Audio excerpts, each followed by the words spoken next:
Identitas pembunuh sopir truk asal Lampung, fotonya beredar di medsos. Identitas seorang penumpang yang ikut dalam mobil yang dikendarai Karjiko, 45, terkuak, usai sopir truk asal Lampung Tengah itu ditemukan tewas. Bahkan, foto seorang di antara 3 penumpang yang ikut dalam mobil Karjiko itu beredar di media sosial.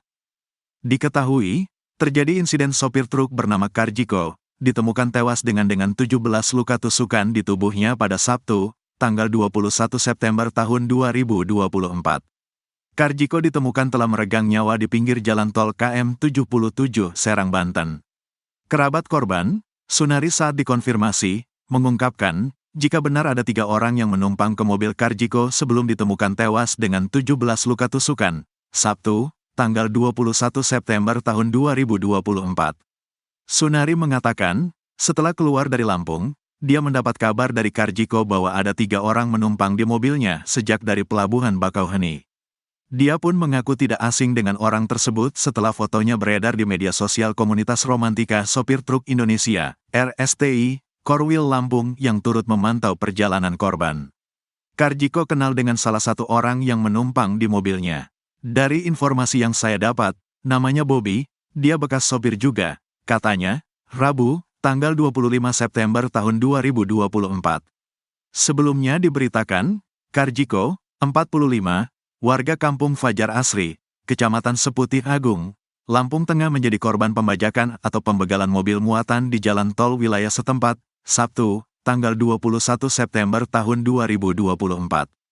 Kerabat korban, Sunari mengatakan, peristiwa diketahui saat Karjiko ditemukan polisi setempat dalam keadaan terkapar di pinggir jalan tol dalam keadaan meninggal dunia. Korban tewas dengan 17 luka tusukan di bagian dada dan perut serta punggungnya, katanya, Selasa, tanggal 24 September tahun 2024. Sunari mengatakan, Karjiko kala itu sedang mengendarai truk Fuso warna hijau plat B8640 acu dengan muatan gula seberat 38 ton. Saat hendak berangkat ke Ciledug, Sunari sempat berkomunikasi dengan korban bahwa ada 3 orang yang menumpang di mobilnya. Namun, setelah itu Sunari dan pihak perusahaan tempat Karjiko bekerja sempat hilang komunikasi dengannya selama 3 hari. Bahkan, kata Sunari, selain lost contact, pihak perusahaan pun tidak bisa melacak posisi kendaraan yang dikemudikan Karjiko melalui GPS.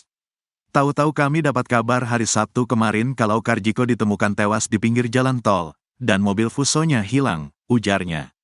Sunari menyebutkan, Karjiko tewas dalam keadaan telungkup dengan badan penuh luka tusukan, luka lebam, dan mulut tersumpal handuk. Saat ini, jenazah korban telah dipulangkan ke rumah duka, dan telah dimakamkan di kampung halaman korban.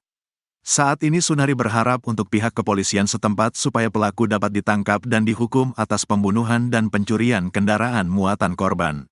Saya berharap polisi bisa menangkap pelaku dan dihukum dengan adil sesuai aturan, katanya.